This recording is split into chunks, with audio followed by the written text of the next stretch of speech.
और एक कुंडली, देखिए कुंडली को देखते ही ना what all you can say, time of the day, sun is in लगन, it is morning, 4th house में है तो मिडनाइट है, 7th हाउस में तो इवनिंग है, 10th हाउस में है तो नून है। सो यू कैन आइडेंटिफाई, पत्री को देख के आप टाइम ऑफ द डे बता सकते हैं, correct. Month of the year, sun is in Aries तो then month is April to May, month भी अप्रोक्सीमेटली आप बता सकते हैं सन को देखकर। तिथि एंड पक्ष, मून और सन को कॉरेस्पॉन्डिंगली देखकर आप बता सकते हैं कि ये अभी तिथि कौन सी होगी, ये पक्ष कौन सा चल रहा है, ब्राइट हाफ और dark half, this is what you can से। मून आगे है तो ब्राइट हाफ है, मून पीछे है तो डार्क हाफ है। वक्री है या कंबस्ट है प्लेनेट की नहीं है, ये भी आप बता सकते हैं देखकर, पत्री देखकर ही बता सकते हैं, क्योंकि कंबस्ट होगा तो सन के पास ही होगा प्लेनेट, और वक्री होगा तो कंबस्ट जो सन से बिल्कुल अपोजिट होगा, अपोजिट साइड में होगा। जी। Near to eclipse, whether we are very near to eclipse और नॉट, कि राहु और सन जो है कितने दूर है। If sun is very near to Rahu, it means it was eclipse was there at that time. Rahu और सन जो है विद इन कितना डिग्री बोला था हमने, 18 डिग्री का अगर है तो वो इक्लिप्स की पोजीशन में था, इक्लिप्स हो रहा होगा। और मून भी अगर साथ आ जाए या अपोजिट हो जाए तो इक्लिप्स कंफर्म हो जाएगा। So this is how you can से इक्लिप्स आसपास में हुआ, कब हुआ, मतलब सिर्फ पत्री को देख के आप बता सकते हैं। What planets can be seen in the sky, ये भी बता सकते हैं कि प्लैनेट्स जो 12वें घर से लेकर 8वें घर तक में जो, और sun is suppose in the second and between second and the 6th house, मतलब वो सन तो सन सेट हो गया if it is between second and the 6th house, और जो 12th एंड 8th हाउस के बीच में होंगे प्लैनेट्स वो हमें विजिबल होंगे, तो वी कैन से कि ये these planets will be visible to us. और ये भी बता सकते हो कि ये शाम को विजिबल होंगे या दोपहर को विजिबल होंगे या मिडनाइट में विजिबल होंगे, ये आप सब बता सकते हैं, ठीक है। टाइड्स इन द सी, ये भी बता सकते हैं आप, वो कैसे, सी में जो पानी ऊपर आ जाता है ना फिर नीचे चला जाता है, दिन में 2 बार ऐसा होता है। हाँ जी, एक तो 12 बजे के करीब होता है। नहीं, 12 बजे के करीब नहीं होता। Moon is in the 10th house और 4th house, then it happens. अच्छा, रोज अलग अलग टाइम पर होता है, हर रोज का टाइम अलग अलग आता है। तो moon it is not sun in the 10th house, it is moon in the 10th house. Moon 10th house में होगा तो मून अट्रैक्ट करता है पानी को, तो उससे टाइड आ जाती है, हाई टाइड आ जाती है। 4th हाउस में होता है तो भी उधर को अपोजिट साइड में करता है एक तरह से। तो ये हाई टाइड जो है 2 बार आती है, 10th में हो 4th में, और लो टाइड कब आती है 7th हाउस में और लगन में हो तो low tide. Earthquake prone period कब होगा, कि जब when planets come together and moon is opposite to sun, ये कंडीशन है, बहुत इंपॉर्टेंट पोजीशन है अर्थक्वेक्स के अंदर इन दिस पीरियड, कि प्लैनेट सारे एक जगह हो जाए, सन भी उनके साथ हो गया मान लो, और मून अपोजिट साइड में चला गया, यानी कि प्रतिपदा हो गई, जो अमावस पूर्णिमा के बाद जो प्रतिपदा आती है उससे ज्यादा अर्थक्वेक आते हैं। तो आप ये भी बता सकते हैं कि अर्थक्वेक पीरियड है कि नहीं है। प्लैनेट्स अगर एक तरफ को है तो अर्थक्वेक आएगा, अगर प्लैनेट बिखरे हुए हैं, चारों तरफ फैले हुए हैं, तो अर्थक्वेक नहीं आएगा। वो शांति का टाइम है। और अर्थक्वेक नहीं भी आए तो भी क्या, आदमी लड़ेंगे आपस में, वैसे ही लड़ेंगे, ठीक है। मतलब जो एग्रेशन आ जाता है, मैन की, आदमी की नेचर में एग्रेशन आ जाता है अगर बहुत सारे प्लैनेट्स इकट्ठे हो,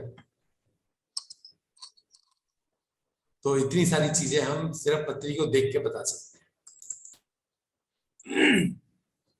Why there are 7 days in a week? Because there are 7 bodies revolving around the earth. अर्थ के चारों तरफ 7 चीजें घूम रही हैं। मून से अभी दिखाया था ना चार्ट, मून सबसे जी। पास, फिर उसके बाद मरकरी, फिर Venus. Mercury, Venus. So there are 7 bodies revolving around the earth. So that is why there are 7 days in a week. Why there are 12 rashis or 12 months? क्योंकि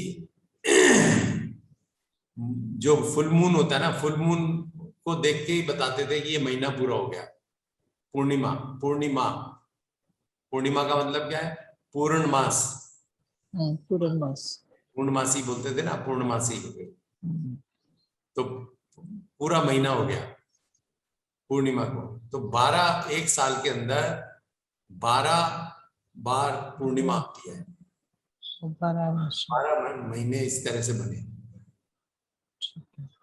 ठीक है। और 27 नक्षत्र बने। 27 नक्षत्र तो यह है कि मून जो है ना, 27 नक्षत्र क्यों रखे हमने? क्योंकि मून क्रॉसेस 1 नक्षत्र एवरी डे। 27 दिन, 27.4 डेज के अंदर चंद्रमा पूरा एक चक्कर लगा लेता है। पृथ्वी के चारों तरफ चक्कर जो लगाता है ना, वो 27.4 डेज में लगा लेता है जी। तो इसलिए वो नियरेस्ट इंटीजर क्या हुआ? 27.6 होता था, वो शायद 28 कर देते, लेकिन क्योंकि वो 27.4 है, इसीलिए उसे 27 कर दिया, ठीक है। Why 30 days in a month? Moon takes 30 days to move from one full moon to next full moon. इसको 29.5 समथिंग डेज लगते हैं। मून को, चंद्रमा को 32.5 से थोड़े ज्यादा दिन लगता है। तो इसीलिए वो 30 डेज हो गया।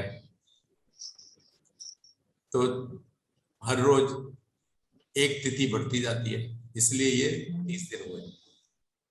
Why 360 degrees? 360 डिग्री क्यों बनाई? 400 डिग्री क्यों नहीं बनाई? एक पूरे सर्कल में 400 डिग्री क्यों नहीं बनाई? 360 डिग्री ही क्यों बनाई? इसका भी क्योंकि पहले एस्ट्रोनॉमी बेस्ड होता था सब कुछ, सारा कुछ जो भी होता था, astronomy was high in everything. Highly developed तो नहीं कहूंगा, क्योंकि इस समय ज्यादा डेवलप्ड है, शायद उस समय भी डेवलप्ड होगी नहीं होगी मालूम नहीं, लेकिन इस अगर डेवलपमेंट हो सकता है इस समय ज्यादा हो, लेकिन सबसे ज्यादा यूसेज जो था वो तब था। हर चीज जो है वो एस्ट्रोनॉमी से रिलेट करके ही बनती थी।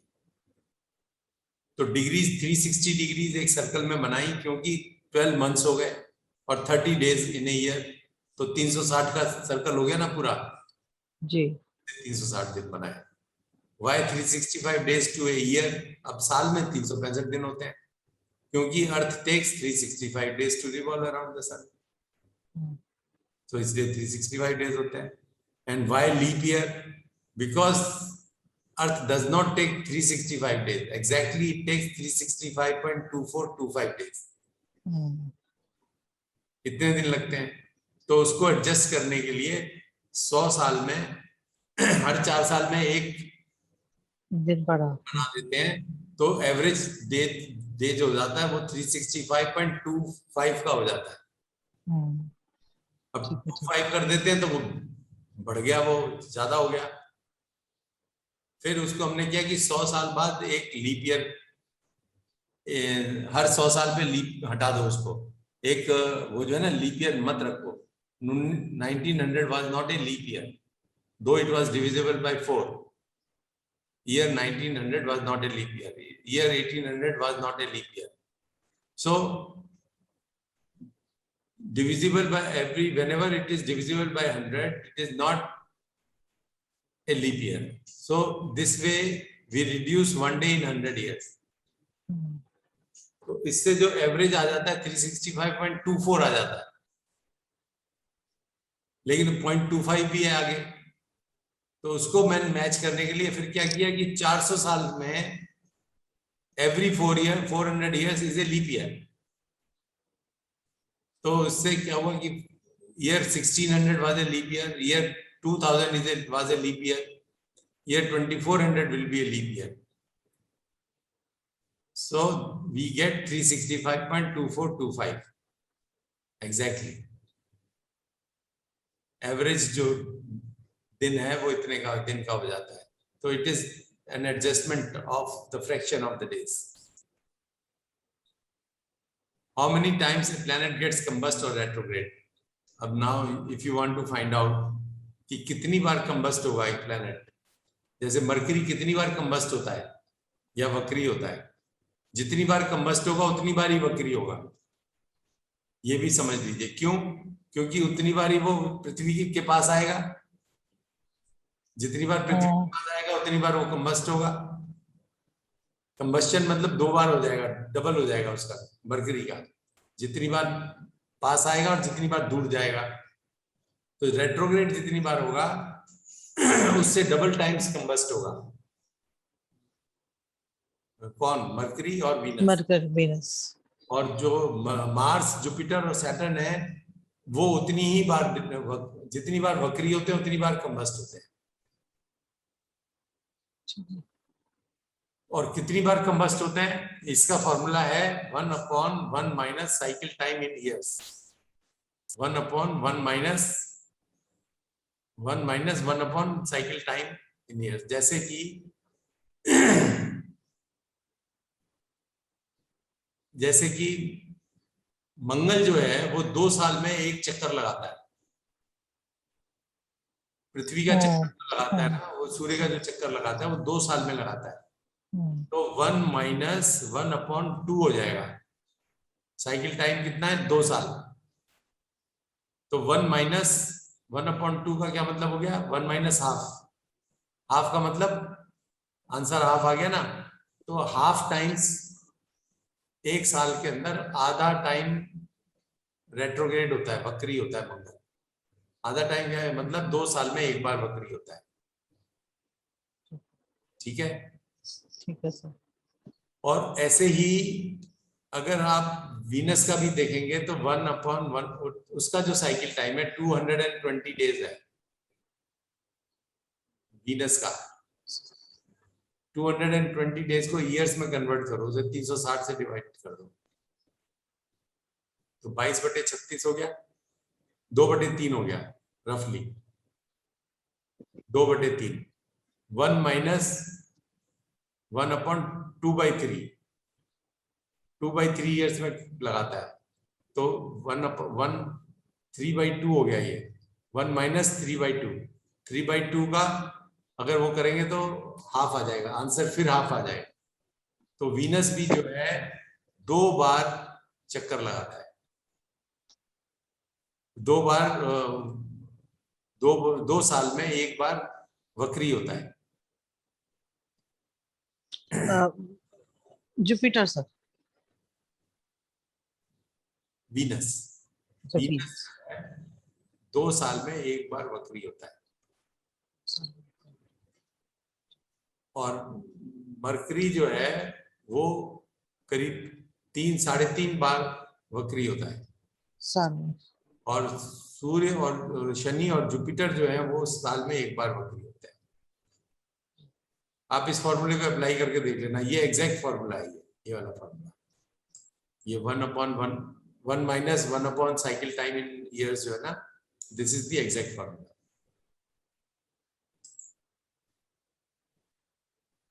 ओके, तो this was, I think this must have been interesting to you कि इतनी सारी चीजें हम जान सकते हैं। हम बहुत सारी चीजें छुपी हुई हैं, और भी बहुत सारी चीजें हैं वो एडवांस्ड हैं, तो इसलिए मैंने बताई नहीं है यहाँ पर।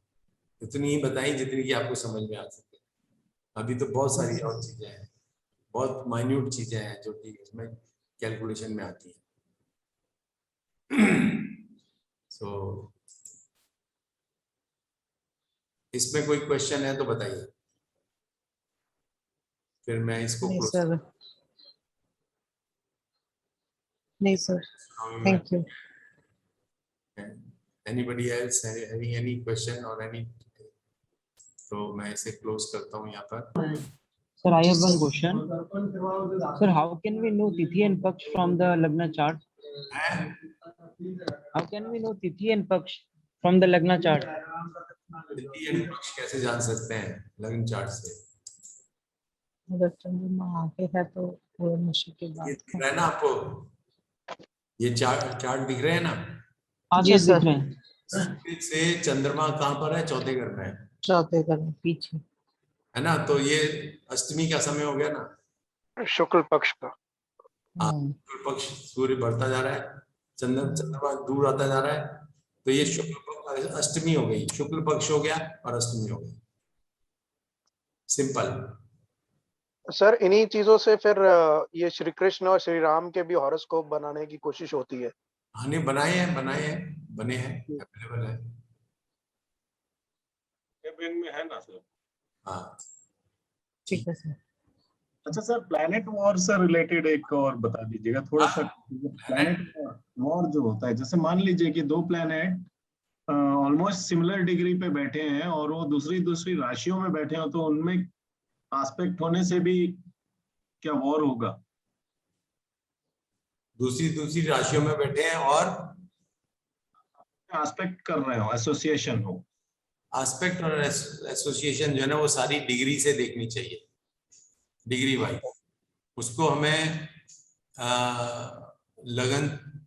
लगन चार्ट से इसलिए देखते हैं क्योंकि यहाँ पे अप्रोक्सीमेटली वही जिस साइन में बैठा है तो उस डिग्री पे तो है ही है ना वो, इसलिए देखते हैं. लेकिन ये पता नहीं चलता ये 0 डिग्री पे है कि ये 29 डिग्री पर है, ये हमें मालूम नहीं पड़ता. तो इसीलिए कई बार एस्पेक्ट इससे देखने में गलती हो जाती है, लगन चार्ट से देखने में. चलित चार्ट से एस्पेक्ट नहीं देखने चाहिए. सर मुझे कंफ्यूजन एक्चुअली ये है कि मान लीजिए कि सेकंड हाउस में if suppose Jupiter is sitting and it is giving aspect of fifth house, that is इनका जो फिफ्थ एस्पेक्ट है ये सिक्स्थ हाउस में आ रहा है, समझिए सिक्स्थ हाउस में वीनस है if suppose, and both are in almost same degree. If suppose it is 12 degree और 12 and 13 डिग्री, तो इनमें प्लैनेटरी वॉर कैसे होता है सर? प्लैनेटरी वार का तो अलग हिसाब है, वो तो कंजंक्शन पे होगा वो तो. नहीं होना जरूरी. वीनस यहाँ पर बैठा हुआ है, यहाँ पर वीनस बैठा हुआ है at the same degree suppose, तो जुपिटर, अब now Jupiter has to be, Jupiter is a slow moving planet, तो जुपिटर को यहाँ होना चाहिए. वीनस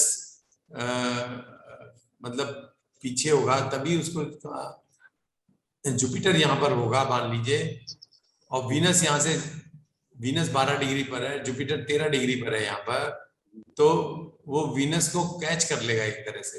12 वीनस जो है जल्दी से 13 डिग्री पे आ जाएगा ना, जुपिटर तो वहीं पे रहेगा 13 डिग्री पर, और वीनस तो अगले दिन ही 13 डिग्री पर आ जाएगा. तो जैसे वीनस 13 डिग्री पर आएगा तो मतलब हम उसको कहेंगे कि वीनस का जो एस्पेक्ट था, वीनस ने उसको ग्रैब कर लिया जुपिटर. इसका क्या मतलब हुआ? अगर ग्रैब कर लिए का क्या मतलब होगा?